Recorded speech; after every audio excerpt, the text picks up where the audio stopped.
Okay, what we're doing today is called the Pythagorean Theorem. The formula is a squared plus b squared equals c squared.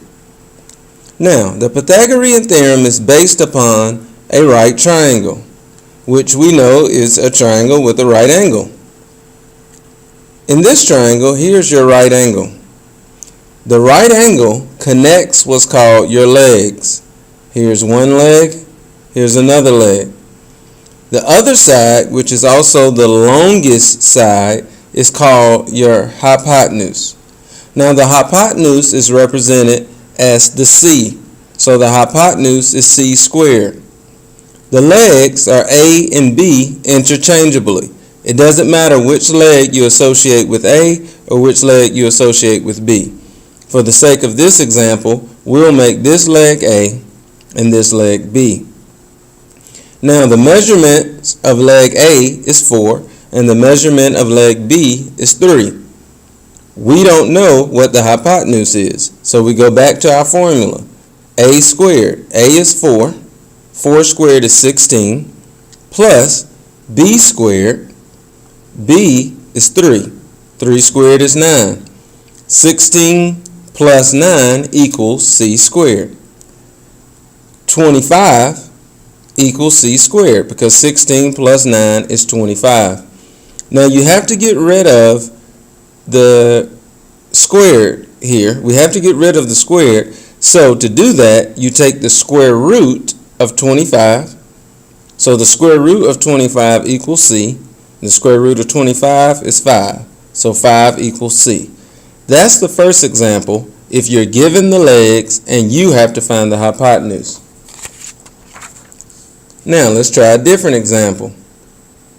In this triangle, there's our 90-degree angle, and so again that symbol connects the legs. So we have leg, we're going to make this side B, and side B measures at 6. Now for side A, we don't know what it measures, but we do know the hypotenuse is 10.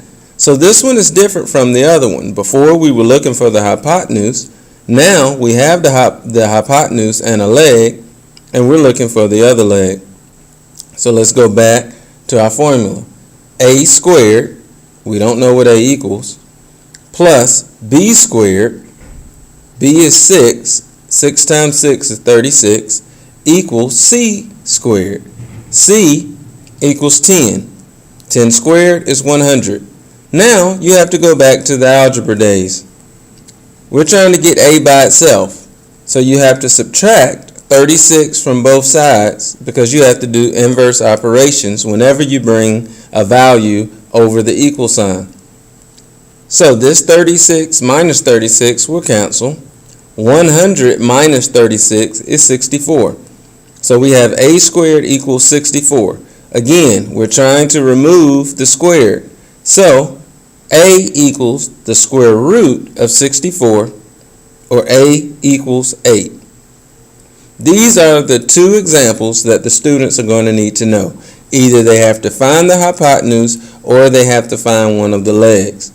Now the only other thing that comes with practice is when you're given a word problem and you have to figure out what the word problem is asking for. Is it asking you for the leg or the hypotenuse?